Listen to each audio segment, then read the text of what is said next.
Hi, this is from eevibes, and in the previous lecture I had explained how to draw the scalar projection of a vector A on another vector B. So let's see how we can convert this scalar projection of vector A on the B into the vector component of vector projection. Alright, so let's do it now. Vector projection of A vector on B vector.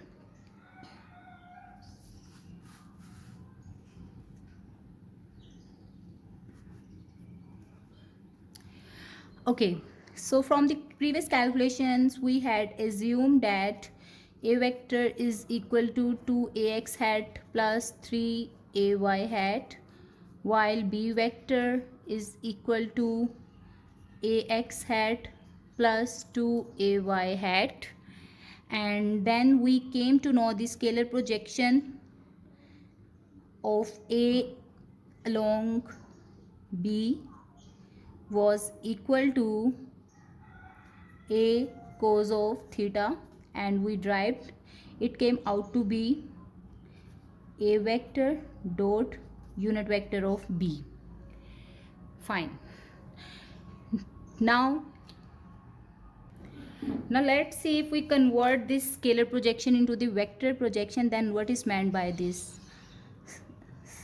So just like I discussed in the previous part, if we draw the perpendicular from the A on the vector B, then the magnitude of the component of A along B is given as A cos of theta, and it was merely a scalar quantity. In order to convert this scalar quantity into the vector quantity, if I give it the direction, or if I do multiply this magnitude with the unit vector, then I will get the vector projection.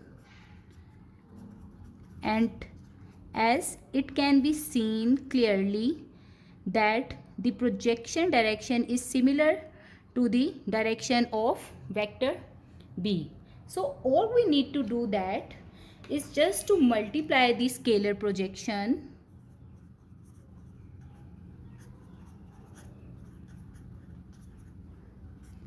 with the unit vector of B, and hence the resultant will be a vector projection.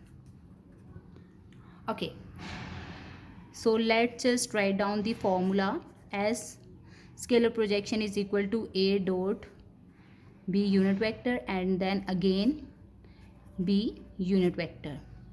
One thing that you must keep in your mind while driving the vector projection is that you don't need to multiply B dot B first, since the B is the unit vector and the multiplication of two unit vectors will result the magnitude equal to 1, and you will after the multiplication of A vector with the unit vector magnitude that is actually equal to 1, you will get the same vector.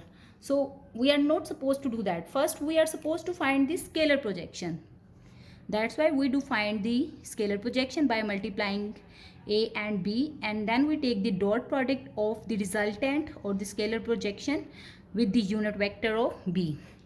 So from the previous part we had derived scalar projection is equal to 8 over under root 5, and the unit vector of B was equal to ax hat plus 2ay hat divided by under root 5. So let's just simplify it for seeing what is the vector projection. Alright, 8 is a constant number, so obviously both components of the unit vector of B will be scaled by the magnitude A. We will have 8ax hat plus 16ay hat divided by under root 5 into under root 5 will result in 5. Okay, and it can be seen clearly we are having a vector projection now. So in this way we can find the scalar and the vector projection of one vector in the direction of the other vector. Thank you for watching. If you have any queries, you can drop your questions in the comment section.